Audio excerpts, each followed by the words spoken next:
Aê, muito bem.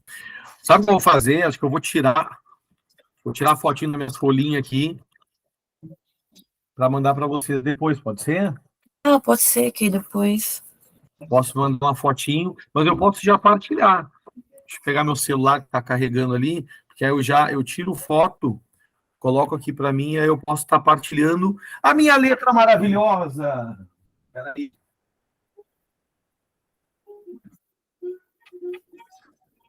Minha letra que nem um caderno de caligrafia curou. Tem como. Eu tiro uma foto aqui. Olha só, turma, seguinte, pela questão do meus bolos e não estar dando aula, eu já tinha gravado já uma aula sobre Aristóteles. E eu partilhei ali no grupo, tem um Aristóteles parte 1 e o Aristóteles parte 2. Então, a minha ideia hoje é pular esse Aristóteles, tá certo? Claro, dar uma contextualizada mesmo assim, mas já entrar na filosofia helenística, certo? Vocês já ouviram falar de filosofia helenística, gente? Sim, mas eu não lembro muita coisa, não. Então vamos tocar. Pera aí, como é que eu tiro foto aqui? Aí, acho que foi, agora eu tirei. Filosofia helenística, não tem problema, vamos tocar desde o início, tá? Filosofia helenística, eu vou dizer assim, que particularmente é uma das partes da filosofia que eu acho assim, ó, mais legalzinha, assim, sabe? Justamente porque essas escolas, né, esse conteúdo, ele tem muita relação com o que a gente faz na nossa vida. Então, não é uma filosofia muito assim no plano das ideias, ela é uma filosofia muito concreta no nosso dia a dia. Tanto é que a filosofia helenística, se tu for pegar esses podcasts de filosofia, né, inteligência limitada, e aí eles convidam, né, o Clóvis de Barros, convida Leandro Carnal, convida Pondé, a maioria das vezes em que eles vão falar, eles são convidados para falar sobre as escolas helenísticas, porque é algo extremamente atual, sempre, né? Só deixa eu mandar aqui. Vamos explicar o que é, afinal, o que é a escola helenística, né?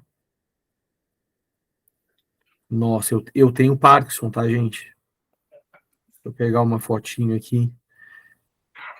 Eu tenho um leve Parkinson, acho. Vamos lá. Eu vou mandar tudo pro meu coisa aqui.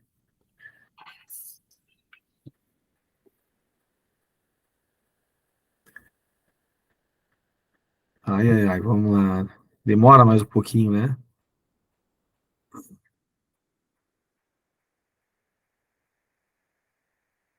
E aí dá para jogar também no Drive, né? E aí fica melhor ainda depois. Eu estou colocando no WhatsApp aqui. E aí eu partilho as minhas folhinhas. Enquanto vai abrindo, gente, vamos contextualizar, tá? O Aristóteles, ele é realmente um grande filósofo, então vale a pena dar uma estudada. Dentro da história da filosofia, é ele que vem na sequência, né? Então, de Platão vai aparecer a figura do Aristóteles, que se torna um grande aluno de Platão. Só que vai aparecer um pouco na história de Aristóteles um momento em que ele vai voltar para a cidade dele, né? Então, tentando não falar tanto, mas para a gente contextualizar, né? O Aristóteles, ele é um cara que nasce em Estagira, na Macedônia, ele não é ateniense, e isso é extremamente importante a gente saber, porque dentro da Grécia Antiga, o centro cultural é Atenas. Então, todo mundo que mora em outros lugares vão sair dos seus espaços para estudar no grande centro cultural de Atenas. Então, quem quer ser filósofo, quem quer estudar filosofia, vai sair da sua terra natal e vai ir para Atenas. E Aristóteles, Estagira, Macedônia, que era a região onde ele nasceu, ele é de família rica. Então, Aristóteles, ele é filho de médico, o médico atende o rei da Macedônia, que é o rei Filipe II, e esse rei tem um filho, e o filho do rei Filipe II é o Alexandre o Grande. Quem é que gosta de rock and roll aqui? Quem é que curte um rock and roll pesado, heavy metal? Tem uma música do Iron Maiden que é Alexander the Great. Eu não sei falar inglês, tá, gente? Então eu inventei, mas é o Alexandre o Grande. É uma música, enfim, que me lembrei agora. E o Alexandre o Grande, ele vai ter, num momento da caminhada dele, aula com o Aristóteles. E Aristóteles, de certo modo, vai ensinar tudo o que ele puder ensinar para o Alexandre o Grande, mas esse Alexandre o Grande está sendo criado, está sendo criado não para ser um filósofo, está sendo criado para ser rei. E quando Alexandre o Grande, quando o pai, na verdade, falece, ele se transforma em rei, só que esse reinado de Alexandre vai, na verdade, se transformar num império, vai se transformar num grande império. E esse império vai ser extremamente importante, e uma das coisas que vai acontecer na Grécia é a crise da polis grega. Então, no momento que o rei Alexandre ele se torna o imperador, acabou a polis. O que é a polis? Né? O que é a cidade-estado? Quando eu digo assim, acabou a polis, cara, acabar a cidade-estado na Grécia, naquele momento, é acabar com a democracia grega. Então, o que está acontecendo ali na cidade-estado? Cidade-estado é aquela cidade que existe um primeiro modelo de democracia, é a cidade que se autogoverna, é a cidade que os atenienses vão para a ágora debater os assuntos políticos. Para Aristóteles, uma das frases, assim, ó, essa frase, se tu botar numa redação de Enem, se tiver sentido, obviamente, né? Aristóteles é o cara que vai dizer que nós somos animais políticos. Ou seja, o ser humano, ele é criado em Aristóteles, né, para ser cidadão, para ser politizado, politizada. O lugar do cidadão, o lugar do ser humano é na política, é cuidando da sua cidade, cuidando da sua comunidade, não é para viver isolado. Então, a finalidade da vida grega, a finalidade de felicidade na Grécia é vida pública, é vida política. Só que, quando chega o Alexandre o Grande na parada, ele vai primeiramente acabar com a polis, né? Ele vai acabar com essa estrutura democrática e vai se colocar como ditador, vai se colocar como o imperador. Gurias, está tocando meu interfone, eu só vou abrir para minha esposa. Peraí. Deu? Estou dando aula. Tá, mas o papai está dando aula, depois eu vou lá. Desculpa. Então, quando Alexandre o Grande chega, acaba essa democracia. Aristóteles, e aí na aula lá gravada eu já coloquei, Aristóteles ele fica um pouco, de certo modo, assustado com essa situação, né? Porque ele é o professor. Vamos pensar que ele é o professor de Alexandre. Então, será que ele não se sentiu, de certo modo, constrangido em ter dado aula para um ditador, para um imperador? Então, Aristóteles nem sonhava que ele ia estar dando aula para um futuro imperador antidemocrático. Aristóteles, ele era democrático. No momento que Alexandre o Grande, enfim, vai falecer, né, o Império de Alexandre vai durar 12, 13 anos, o Alexandre o Grande morre, o vasto império que começa do norte da África e vai até a Índia, acaba a polis e vira cosmopolita, que é uma palavra um pouco estranha para nós, mas só deixa eu silenciar aqui o WhatsApp. Quando acaba a polis, o Alexandre o Grande ele vai fundar, de certo modo, um império cosmopolitano. O que seria essa palavra estranha? Tudo é uma polis só. Vamos pensar que se antes tu tinha cada cidadezinha se autogovernando, agora é um grande, vasto território sendo governado por uma única pessoa, só que essa pessoa, ela, de certo modo, ela não acaba com as culturas. Então, o cosmopolita, ao mesmo tempo que é uma polis grande, um imperador tomando conta, existe um certo multiculturalismo, existe uma mistura de culturas nesse momento. O Alexandre o Grande, onde ele vai, ele toma conta, mas ele não vai acabar com a cultura daquele lugar, ele vai introduzir dentro da cultura. Então, o Alexandre o Grande e o Império Romano depois faz isso também. Então, esses impérios, claro que, enfim, não tem democracia nenhuma, é tudo antidemocrático, mas algo que a gente pode falar desses impérios é que esses impérios, eles não exterminavam culturas, eles iam chegando nos lugares e agregando. Então, acontecia ali dentro do Império de Alexandre um grande multiculturalismo. Só que agora o grego, que antes podia ir para a Ágora debater, não pode mais. Ele não pode mais. O grego tinha como sentido de vida feliz ter uma vida cidadã, política. E agora ele não pode. E aí que entra as escolas deste período, as escolas helenísticas. Parece bobagem, mas vamos imaginar que aquele povo entrou numa depressão. Quando é que uma pessoa entra em depressão? Vamos pensar. O ser humano, hoje em dia, ele entra em depressão quando perde o sentido da vida, quando acontece algo que pode ter sido traumático para aquela pessoa, a pessoa passou por uma situação de trauma, a pessoa ela se sentiu num vazio interior tão profundo que ela não encontra sentido em nada. Vamos imaginar que quando chegou Alexandre o Grande lá e instaurou uma antidemocracia, vamos imaginar que aconteceu uma depressão meio que generalizada. E por quê? Porque ele destruiu o sentido de vida feliz da época. Ele acabou com o paradigma, ele quebrou um paradigma na marra. E aí, vamos pensar que os gregos da época, o que eles iam fazer para ser felizes? Qual era o comportamento esperado de um grego que não podia mais ir para a ágora? O comportamento esperado era cuidar da própria vida. Se agora tu não pode mais cuidar da cidade, se agora tu não pode te dedicar ao serviço público, tu irás agora cuidar de ti, te dedicar a uma vida privada. E nesse momento, o ser humano, ele acaba tendo um olhar mais interior, né? Então, será que sempre nós tivemos um olhar tão egocêntrico, egoísta? Quando é que nasce essa individualidade que a gente percebe hoje, né? Vamos entender que, vamos imaginar que o nosso mundo, ele é, em certos aspectos, muito individualista.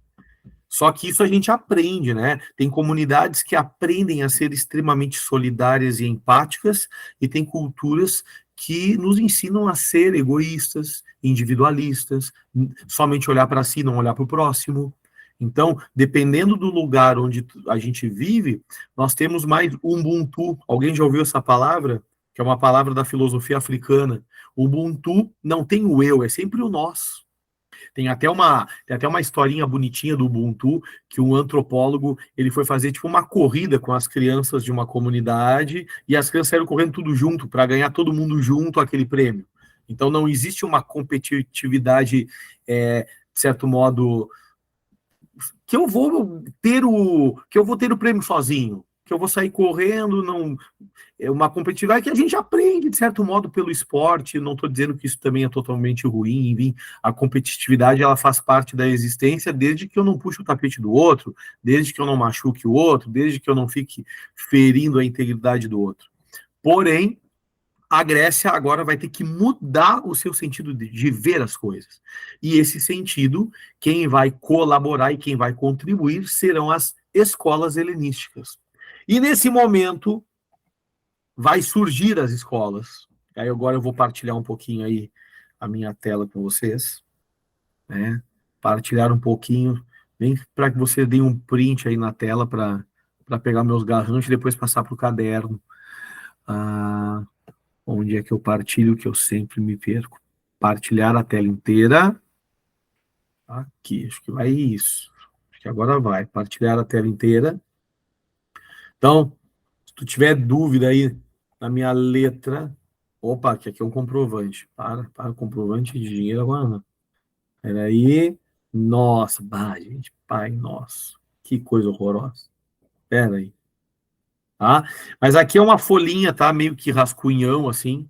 Até para eu me conduzir um pouco nessa fala dessas escolas. Bom, primeira coisa, né? Existe uma passagem da era clássica para a era helenística.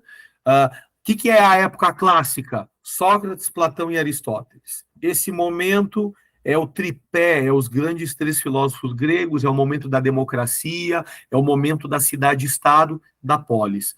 Entra Alexandre o Grande, a primeira coisa que acontece é o desmoronamento da cidade-estado, e em função disso, vai acabar essa visão ética da época.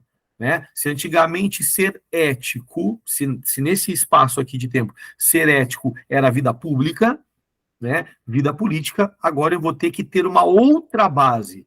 Né? Se aqui no meu garranchinho aqui está escrito, né, que a política, aqui, ó, né, a política era a base que sustentava as ideias da filosofia, da moral e da antropologia. Acabou a política.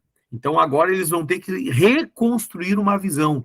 Eles vão ter que reconstruir uma visão de vida feliz e eles vão ter que usar, né, muito a questão interior, espiritual. Vamos entender que essas escolas, gente, principalmente a escola estoicismo, que são quatro principais. Nome das quatro escolas helenísticas que têm relação com os dias de hoje, que são as quatro grandes escolas. Cinismo, epicurismo, estoicismo e ceticismo. Cada escola vai colaborar com o povo de alguma maneira. Colaborar como? Construindo uma nova visão de vida boa, uma nova visão de vida feliz. O cidadão, né, o homem citadino, o homem cidadão, ele vai começar a dar espaço para o homem individual. Então, é como se eu perguntasse para o Alexandre, Alexandre, agora que tu não me deixa mais cuidar da minha cidade, o que eu devo fazer? O que Alexandre vai dizer? Vai cuidar da tua vida e deixa a cidade comigo. Só que para nós pode ser fácil, talvez, né? Ficar na nossa, para eles daqui a pouco não era tão simples. E o platonismo e o aristotelismo, que essas filosofias da idade do período clássico vão começar a entrar no esquecimento. Para vocês terem uma ideia, os livros de Platão, os livros de Aristóteles, nesse momento, eles são colocados em túneis. As pessoas em questão de 30, 40 anos vão esquecendo que essa literatura existe, e somente 200 anos depois é que vão resgatar essa literatura e encontrar em túneis, por um cara chamado Andrônico de Rhodes, um aluno da escola, enfim, um aluno da escola de Aristóteles, obviamente que não conheceu Aristóteles, mas ele era aluno da escola do Liceu, encontrou esses livros e começou a resgatar de novo a literatura de Platão e a literatura de Aristóteles. Mas nesse momento, esses dois grandes filósofos, eles estão praticamente sendo esquecidos na Grécia. O que está entrando no lugar deles? Os filósofos helenistas.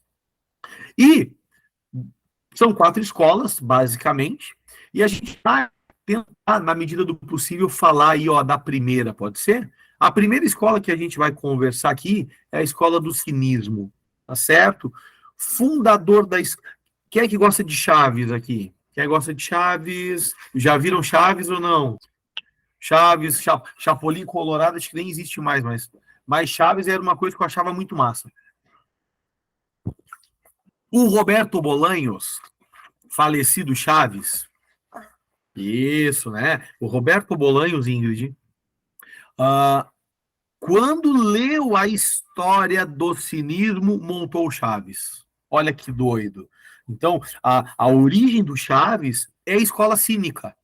E aí agora a gente vai entender que o que significa a palavra cínico, tá? Se para nós hoje seria uma pessoa falsa, ok? A palavra cínico na Grécia não tinha esse sentido de primeira, mas depois teve. Aí vamos entender por quê. A palavra cínico naquele momento não tem nada a ver com vida falsa, tá? Bom, fundador da escola, Antístenes, mas não é o mais célebre daqui.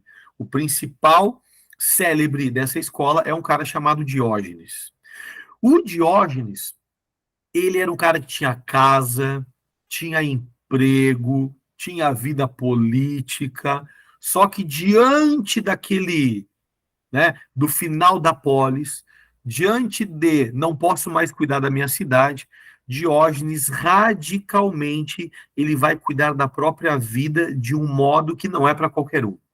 Ele vai renunciar à sua vida social, ele renuncia a qualquer reconhecimento. Se hoje em dia a gente busca, às vezes, o reconhecimento social, inclusive as redes sociais, né? O que a gente faz nas redes sociais?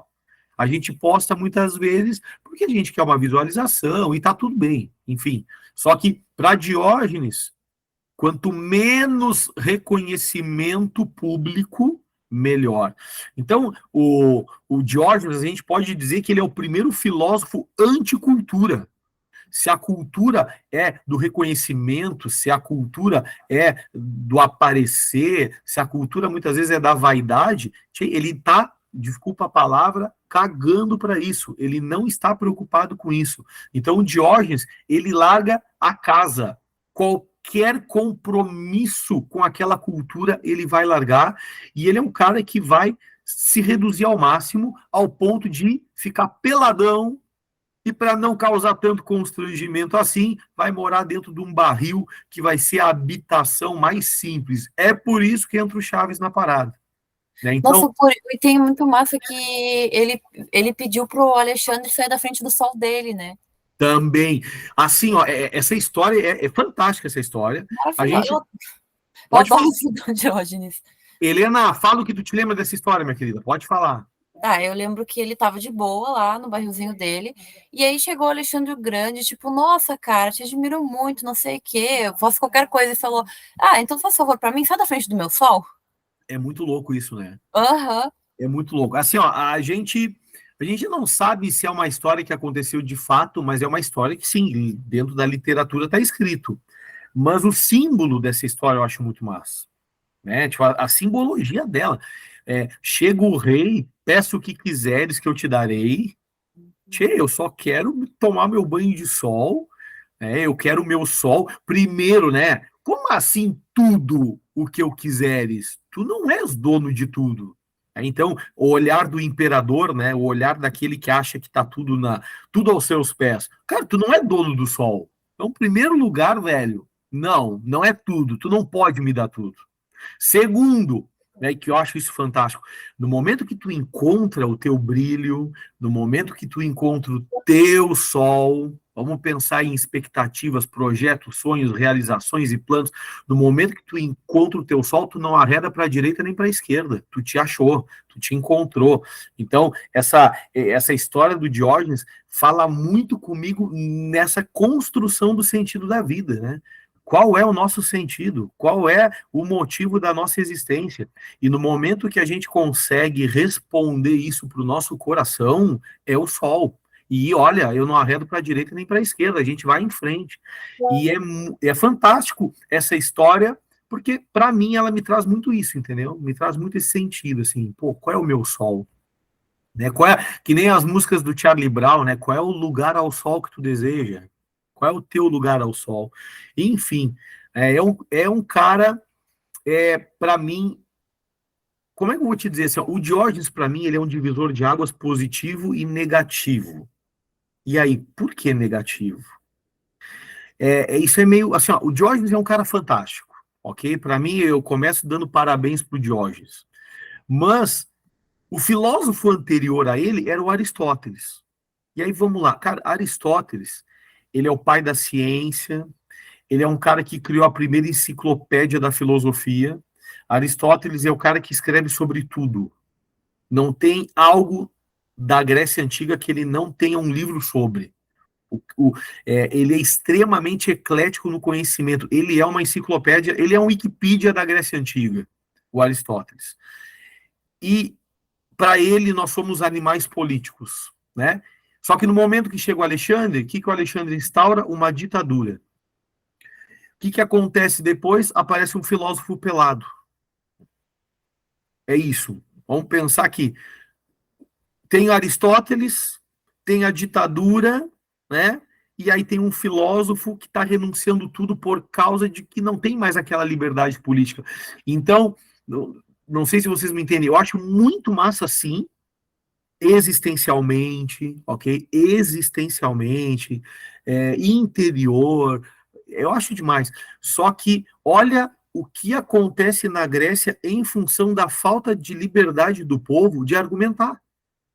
Então, a falta de liberdade do povo de argumentar, a falta de liberdade de se expressar, gerou, dentro da Grécia helenística, por um lado, espiritualidades, reflexões sobre o modo de viver, mas por um outro lado, né, uma falta.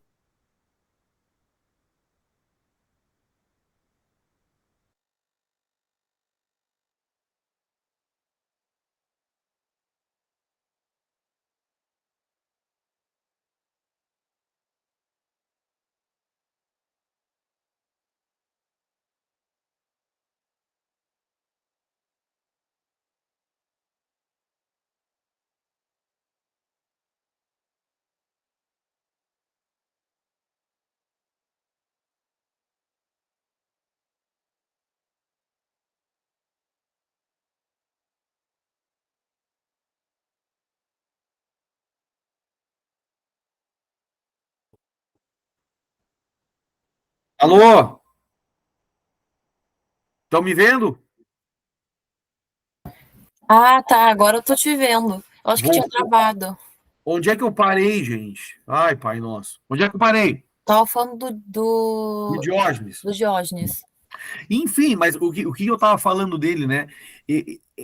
Ele jogou com as armas que ele podia jogar na época. A filosofia helenística, ela não tinha como jogar nessa questão da cidadania, da política, da liberdade de expressão. Eles tiveram que fazer um movimento interior. Nesse sentido, foi muito legal, é óbvio, né? Mas eles estão vivendo um processo aí de decadência da liberdade de se expressar politicamente. E a gente sabe que cada vez que o mundo passou por isso, gerou crise, né? Gerou crise. São as ditaduras de direita, as ditaduras de esquerda. Cada vez que a gente é diminuído na nossa liberdade de se expressar, de falar, de argumentar, é um problema. E a filosofia, turma, está muito atrelada à nossa linguagem. Quanto mais liberdade de linguagem nós temos, mais profundamente a gente vai aqui. Então, quanto mais comunicativas vocês forem nos seus espaços, quanto mais empoderamento a gente tem para dizer a nossa palavra, quanto mais comunicadoras vocês forem, mais também a gente vai galgando novos pensamentos, novas reflexões. Uma maneira de tornar um povo menos sábio é calar a voz em primeiro lugar. Um povo que tem a voz calada em primeiro lugar, travou a internet, gente? Não? Tá. Um povo que tem a voz calada, ele vai aos poucos ter a consciência calada também. Então, essa é a questão. A linguagem está muito atrelada aos nossos pensamentos. O bonito, então, do Diógenes, tá? Ele vai ter um desprezo pelo prazer, né? Ele vai, o nome dessa palavra aqui, assim, ó, é primeiro, né? Autarquia. Ele basta a si mesmo. Ele vai viver no barrilzão. Ele vai ter uma namoradinha também. Ele vai ter uma namoradinha, né? A gente não tem o nome da. Não, mentira, a gente tem o nome sim. Eu que me esqueci o nome dela. Mas o nome da. Existe a namorada do Diógenes. Quem tá com internet aí, qual é o nome da namorada do Diógenes? Já me perdi. Mas tem a filósofa que está junto com Diógenes. Qual é o nome da mulher do Diógenes, gente? Ai, pai nosso. Mas que vai viver também junto com ele. Nome da filósofa esposa do Diógenes. Não, não é a Simone de Beauvoir, Google. Nem a pau, Google. Enfim, depois eu procuro o nome dela. mas tem a esposa do Diógenes. Eles vão viver, então, naquela situação. E aí vamos tentar colocar. Por que cinismo, tá? Cinismo, turma, significa cão, vida de cão.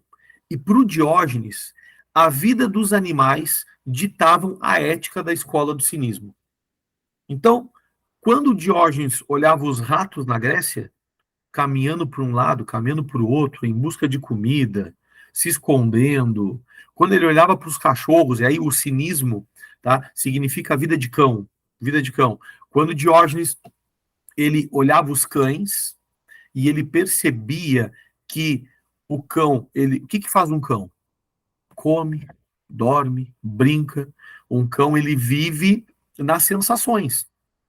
Então, para o Diógenes, quanto mais sensitiva for a vida, quanto mais simples for a vida, melhor. E aí vamos lá, o Diógenes, ele era um cara que no discurso ele desprezava o prazer para se libertar e não virar escravo do prazer. Ok? Então, a escola do cinismo é uma escola que renuncia aos prazeres para não se tornar escravo. O problema é que muitas vezes os gregos, ao encontrar o Diógenes, ok? Encontravam o Diógenes num prazer meio da ansiedade, assim. Vamos lá. O Diógenes, ele era um cara que, como ele não tinha meio pudores, assim, ele é um cara que, se ele tivesse que namorar sexualmente com a sua esposa na frente de todo mundo, eles faziam e não dava nada. Porque ele não tinha aquele aspecto moral de culpa uh, ou pudor. Ele é um cara que renunciou tudo. Ele renuncia a tudo para viver na mais simplicidade animal possível. Só que às vezes ele pisava na bola. E quando ele pisava na bola, ok, chamavam ele de falso. Por quê? Bom, porque ele dizia que nós devíamos renunciar ao prazer, mas daqui a pouco ele estava lá bem envolvido em prazeres. E aí, nesse sentido, o cínico também ganhou a vida falsa. Então, hoje, vamos lá, por que eu botei aqui, ó? O Diógenes, ele foi cínico nos dois sentidos. Por quê? Cínico porque ele quis viver a vida do cão, a vida da escola, a vida do cão. E por que cínico? Porque nem sempre ele conseguiu. Aí ele era julgado. Ok? Então, às vezes, ele era um cara que renunciava ao prazer, vida simples, vida natural, né? Só que às vezes ele não conseguia, né? Vamos pensar que o prazer faz parte do ser humano. Então, quantos escândalos a gente vê hoje em dia de pessoas que dizem que renunciaram aos prazeres, daqui a pouco, e aí muitas vezes, aí são as hipocrisias e as incoerências, né? Olha só, diz lá que não faz, ó, tá fazendo. Então, muitas vezes o Diógenes ele entrava na sua própria incoerência e era chamado de cínico no sentido da falsidade. Diógenes, turma, pode falar, Helena. Desculpa interromper, mas é que também eu acho que uma coisa que vai muito contra essa filosofia do Diógenes é o fato de que o ser humano, ele não tem como não ter, o ser humano precisa de um estímulo. Em algum momento ele vai precisar de algum estímulo, de algum prazer, seja de qualquer tipo. Por exemplo, a própria, sei lá, parando para pensar nas próprias, sei lá, trivialidades. Tipo aquela cultura mais, não sei, quando a pessoa consome bastante, estuda bastante, consome bastante coisa séria, assim, mas ela precisa de um momento ela precisa ter um momento de coisas triviais, ela precisa de uma fuga, de um escape. Então não dá para viver sem renunciar dos prazeres o tempo inteiro. Uma hora tu vai sentir uma necessidade. Ok. E eu acho que quanto mais repressivo nós formos enquanto isso, na hora que tu vai lá chutar o balde, mas tu chuta todos que tu puder, que também é um problema. Então, acho que quanto mais opressão nós tivermos nesse aspecto, pior é depois. O repé é pior. Né? E isso, de certo modo, é o que a próxima escola vai falar, que é a escola do epicurismo, que é a escola de Epicuro. Né? Mas só para ter, antes de falar do epicurismo, do Epicuro, para terminar aqui, né? O Diógenes, ele era considerado o Sócrates louco. Diógenes, aquele cara meio peladão do barril, ficava caminhando com uma lanterna, que aí na época, vamos pensar que era um lampião, à luz do dia. E ele ficava vagando pelas ruas, fazendo uma pergunta, né? Não era uma pergunta, na verdade. apenas dizendo uma frase, estou procurando homem, estou procurando homem. Aí meio louquinho das ideias, né? Ficava caminhando pela Grécia, por Atenas, com um lampião ligado no sol, de dia, procurando o homem. Era um enigma, na verdade, que ele estava fazendo. Porque o que ele estava procurando? Uma pessoa autêntica em sua essência. Uma pessoa autêntica. Uma pessoa que não vive as regras sociais porque tem que viver. Uma pessoa que não busca um reconhecimento exagerado, um reconhecimento social. Uma pessoa vaidosa. Então, ele está indo contra essas ideias de vaidade, contra essas ideias de convenções sociais. Ele é um cara contra a cultura da época, né? Ele é contra qualquer ideia. Para ele, ideia metafísica, matemática, para ele o conhecimento não serve de nada. Para ele, o saber não serve. Para ele é tudo vazio. Nesse sentido, Nietzsche gosta muito dele, né? Porque para Diógenes é a vida, gosta e não gosta, porque para Nietzsche a vida tem que ter prazer. Enfim, a vida tem que ter prazer. O Diógenes, ele é um cara que tenta não viver, às vezes vive, é taxado de incoerente, porque ele mesmo disse que não ia viver. Então vamos pensar que às vezes a gente fala demais, acaba indo contra o próprio nosso próprio discurso e a gente acaba sendo julgado por nós mesmos. Aí quem mandou tu abrir a boca aí dizendo que tu não faz, agora tu faz. Né? Então, o caso de Alexandre a gente já comentou, então vamos tocar o barco. Tá travando de novo ou não, gente? Não? Vocês estão me ouvindo? Ok? Acho que assim, ó, vamos falar do epicurismo só, tá? E aí, aqui, o epicurismo, gente, ele é, porque já é 9h15, né? Tá de boa, né? O epicurismo, ele é a escola que vai falar justamente o que a Helena estava falando, né? O epicurismo, ele é a escola de Epicuro, ok? E ele é a escola que, tentando resumir, mas não diminuir a escola, é a escola que vai dizer para nós que a vida é pelo prazer. Que a vida não, perdão, que a felicidade é pelo prazer. Então, qual é o caminho de uma vida feliz para eles? É a caminhada pelo prazer. Porém, o prazer aqui, ele é entendido de modo extremamente moderado, equilibrado. A palavra hedonista, se alguém já ouviu falar, o que é um hedonismo? É aquela pessoa que vive o prazer. É mal interpretado, porque hedonismo não é vida louca. Em nenhum momento, o Epicuro e outros filósofos, em nenhum momento disseram para nós que o hedonismo é vida louca. O hedonismo é uma vida de prazer, sim, mas para eles o prazer é totalmente moderado. É prazer moderado, é prazer controlado, é prazer equilibrado. Tem uma palavrinha que eu estava me esquecendo aqui de dizer, né, porque a todo momento eu estou falando felicidade. Porque o que está em jogo aqui, tá? A construção de um novo modelo de vida feliz. A construção de um novo sentido de vida. Só que a palavra que eles vão usar é ataraxia. Ataraxia, com X, ela significa vida sem dores da alma. Né? Vida sem dores da alma. Deixa eu pegar minha colinha aqui do... Aqui. Onde é que eu botei aqui? Ó, tá aqui em cima, na verdade, ó. Ataraxia sem dor na alma. Então, o que os grandes filósofos desse momento eles estão procurando? Uma vida sem dor da alma, em primeiro lugar. Epicuro vai falar da vida, de uma vida sem dor no corpo? Ele vai falar sobre isso. Mas o principal aqui é que essas 4 escolas estão buscando ataraxia. O que é isso? É uma vida em harmonia consigo mesmo, uma vida totalmente sem dor. Epicuro, ele é um cara, então algumas características, né? Ele é um cara que acredita nos átomos, ele é um cara assim, ó, influenciado por Demócrito, atomista, materialista. É interessante que o Epicuro, ele acredita na alma, ele acredita em deuses, mas ao mesmo tempo ele é materialista. Como é que a gente entende isso? Tipo assim, bom, o cara ele é materialista porque ele só acredita na matéria. Mas ele é o diferentão, porque ele consegue ser materialista e ao mesmo tempo dizer que os deuses existem e que a alma existe, porque para ele qualquer divindade é feita por átomos. Para ele tudo é átomo, tudo é átomo. Só que tá, mas existem átomos invisíveis? Para ele sim, é um átomo diferenciado, mas para ele tudo é átomo, os deuses são reais, e ao mesmo tempo ele é um cara que ele se considera atomista, um materialista. Só que ele não está preocupado com deuses.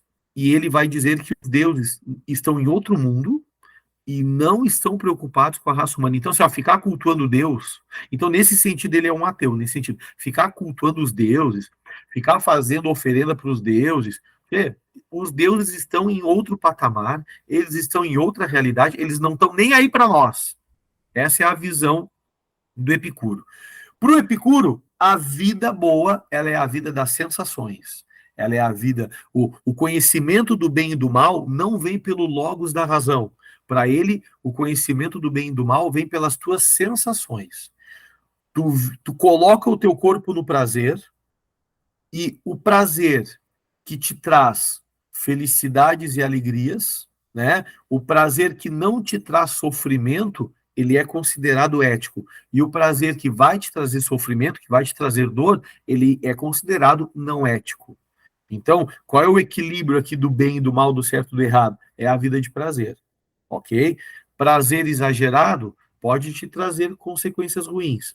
Prazer equilibrado vai te trazer consequências boas.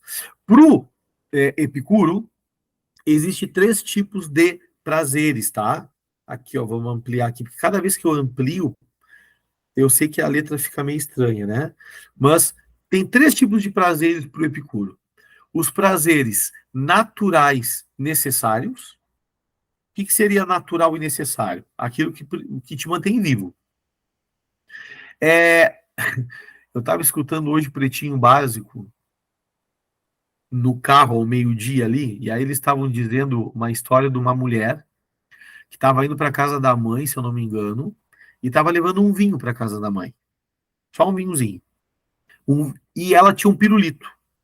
Tava chupando um pirulito, indo para casa da mãe e estava levando para casa da mãe um vinho.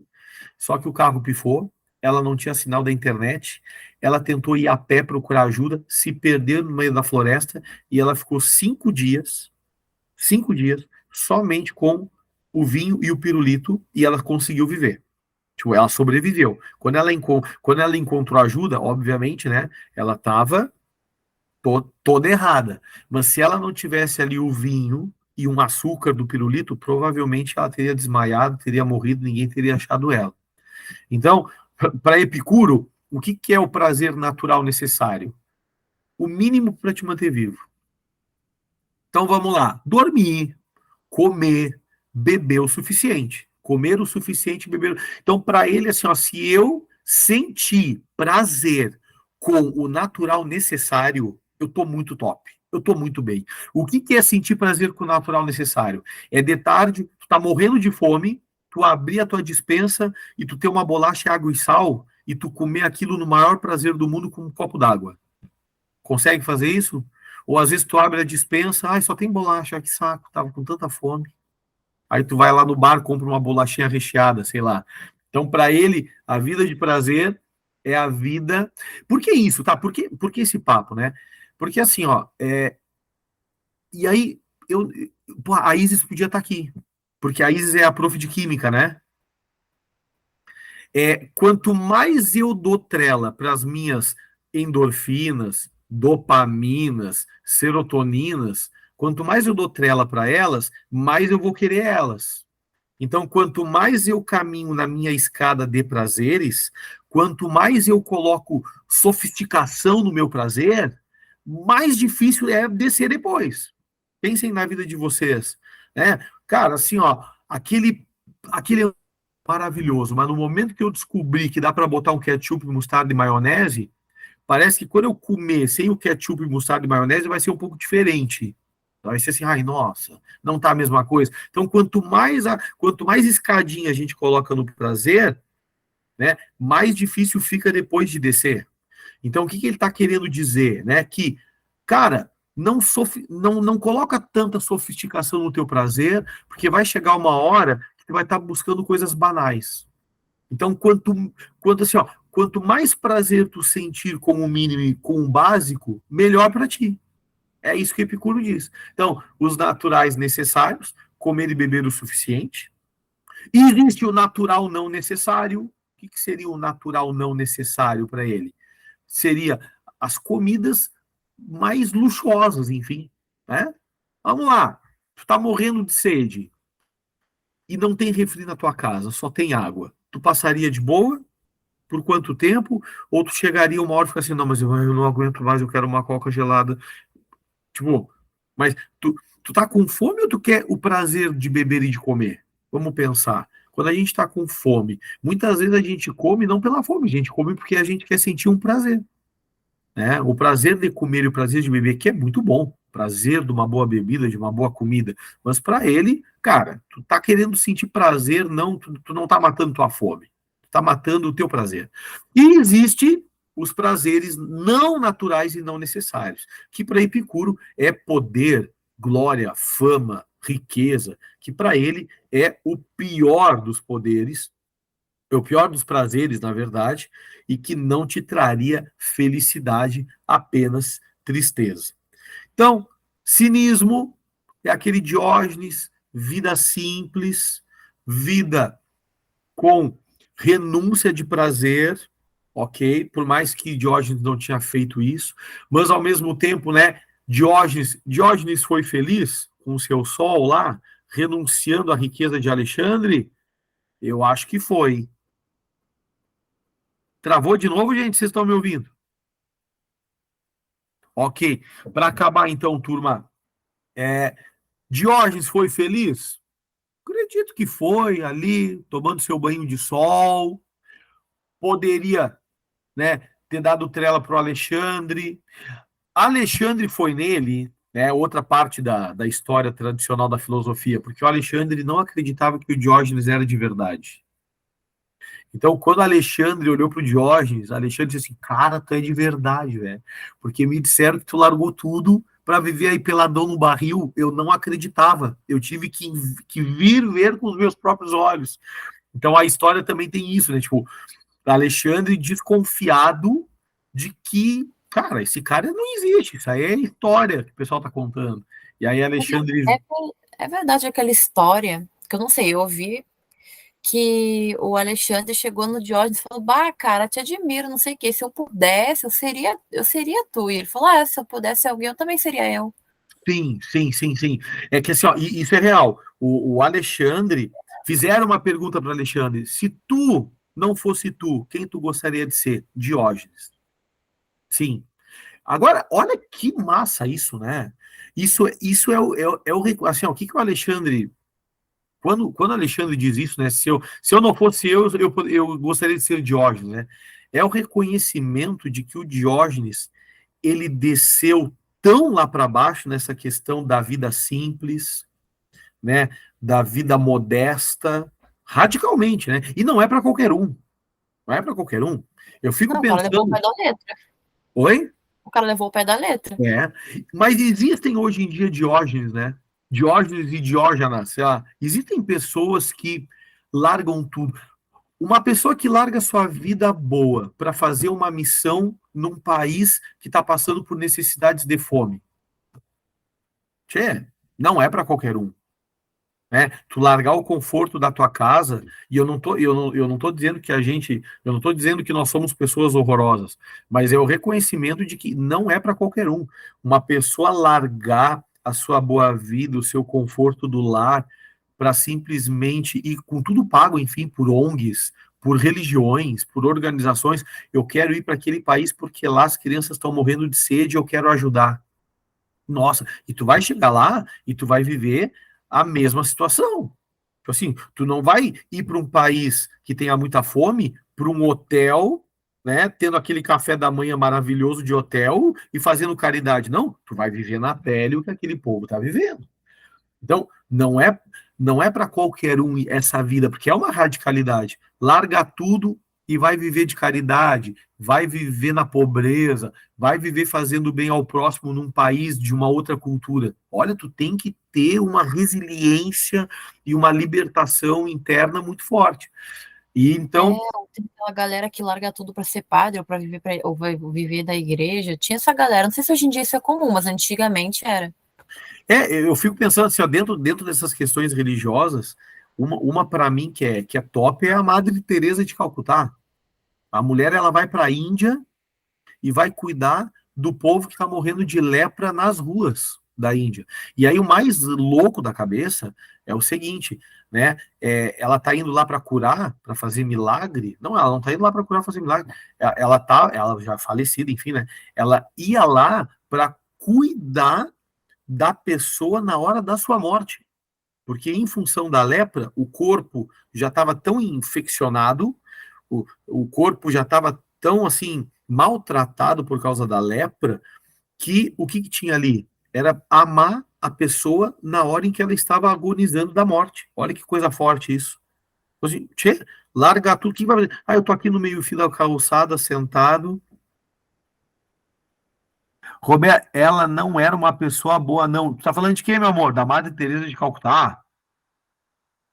Polêmicas, polêmicas. Eu Oh, quero saber dessa polêmica. polêmicas. Bah, Roberta, vou atrás. Vou atrás. Nossa, que louco isso. Dizem que ela recebia muito dinheiro. Olha, pode ser. Não duvido. Sabe por que eu recebia muito? Vamos lá, né? Olha, tá, vamos lá. Tem a Madre Teresa, tá? E tem. E agora? E tem a brasileira, né? Que ganhava dinheiro para montar o hospital aqui, que eu me esqueci o nome dela. Ai, qual é o nome dela? Eu tenho até o livro dela, gente. Tem uma moça, enfim, que também já é falecida, né? Que, que tinha a mesma vibe da Madre Teresa de Calcutá, como usar a mesma seringa em pessoas diferentes, não é a mesma? Roberta, não sei, meu amor, e eu vou ver isso. Vou. Porque a Madre Teresa, né? O que a gente sabe? Justamente dessas coisas radicais, assim, né? De estar junto com o pessoal na Índia e tu tá me trazendo uma provocação maravilhosa. Ok? Eu vou atrás mesmo. Agora, eu não sei, pode ser a Madre Teresa, como você está falando, mas tinha uma outra irmã no Brasil. Nossa, gente, qual é o nome da irmã? Enfim, que recebeu muito dinheiro para montar hospitais, né? Ok. Então, vamos atrás. Porque quando essas pessoas passam a ser muito conhecidas, o que essas pessoas acabam ganhando também? Muito apoio. E aí o apoio vem de quem está genuinamente no apoio, né? E o apoio, às vezes, vem de quem quer aparecer junto, né? Oportunismo. Então, geralmente, quando a pessoa, né, vamos pegar um Chico Xavier da vida, né? Cara, o Chico Xavier, ele recebia muita doação, né, em função da caridade que ele fazia. Será que todo mundo ali que tirou fotinho com o Chico Xavier genuinamente estava ajudando? Ou a oportunidade? E olha que louco isso, né? Me lembrei de uma outra coisa aqui, ó. Pro Epicuro, a amizade, ela nunca nasce de modo sincero. Isso é uma coisa meio polêmica aqui de Epicuro, né? Para o Epicuro, né, da escolinha aqui do epicurismo, para ele, no entendimento dele, a amizade sempre nasce de algum utilitarismo. Ou seja, para Epicuro, as pessoas não se aproximam umas das outras apenas pela fraternidade, pelo amor genuíno. Não, tu te aproxima daqueles que tu precisa de alguma coisa.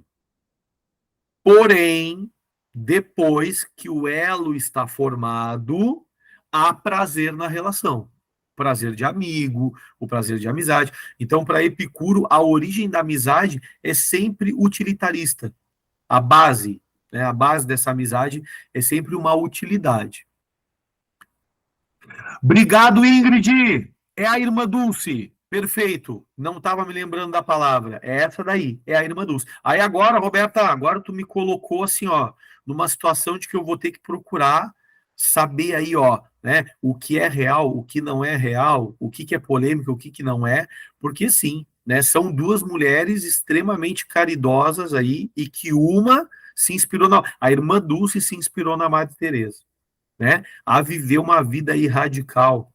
Será que era radical assim, Roberta? Agora. Né? Agora eu fiquei na dúvida.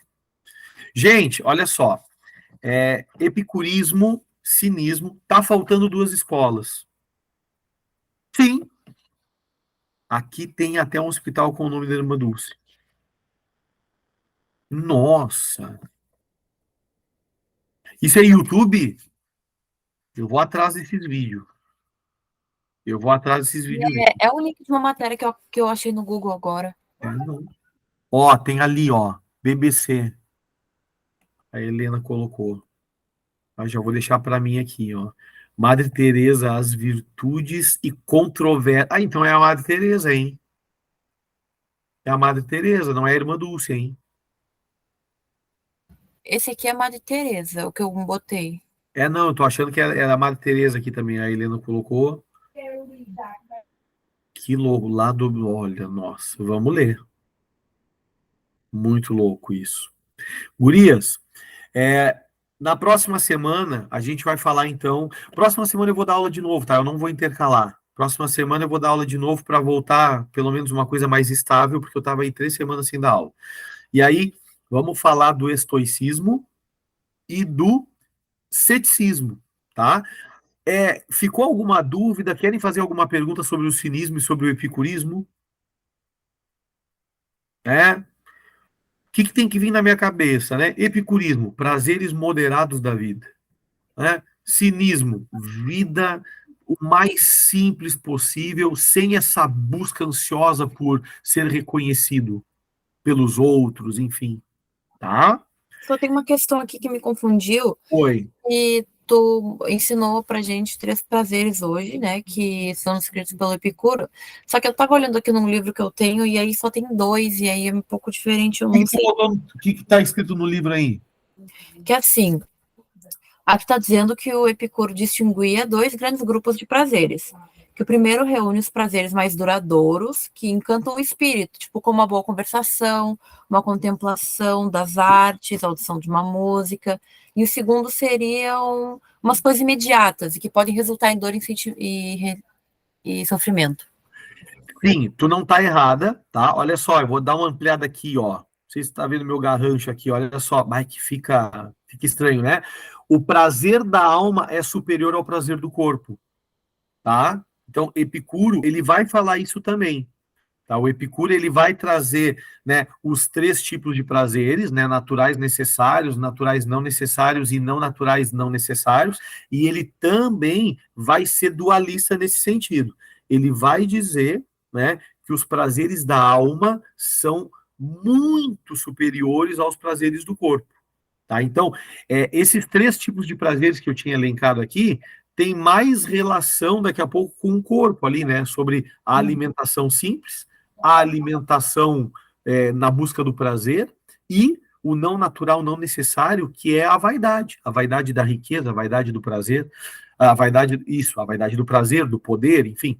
Mas para ele o prazer da alma é superior. E aí, o que é o prazer da alma aqui? Como tu disse, uma boa amizade, uma boa companhia, uma boa leitura, uma boa meditação, uma boa caminhada contemplando a natureza, né? E o que é o prazer do corpo aqui? Comer, beber, namorar, são os prazeres do corpo. Né? É que o namoro tem os dois, né? O namoro, né? A sexualidade, ela envolve um prazer de alma, enfim, né? Um prazer superior e vai envolver o prazer carnal, porque afinal nós somos corpo e alma, né? Dentro dessa filosofia. Sobre corpo e alma, mais concreto, a gente vai falar lá no estoicismo. E o ceticismo também vai ser assunto para a próxima. Tá certo, gurias? Ok? Então, próxima terça-feira, no mesmo horário, no mesmo espaço. Vamos lá, então. Obrigado, gurias, tá? E desculpa aí o bolo de 3 semanas. Perfeito? Muito obrigado, Ingrid. Beijo para vocês, bom descanso. Tchau. Tchauzinho. Tchau, tchau. Beijão.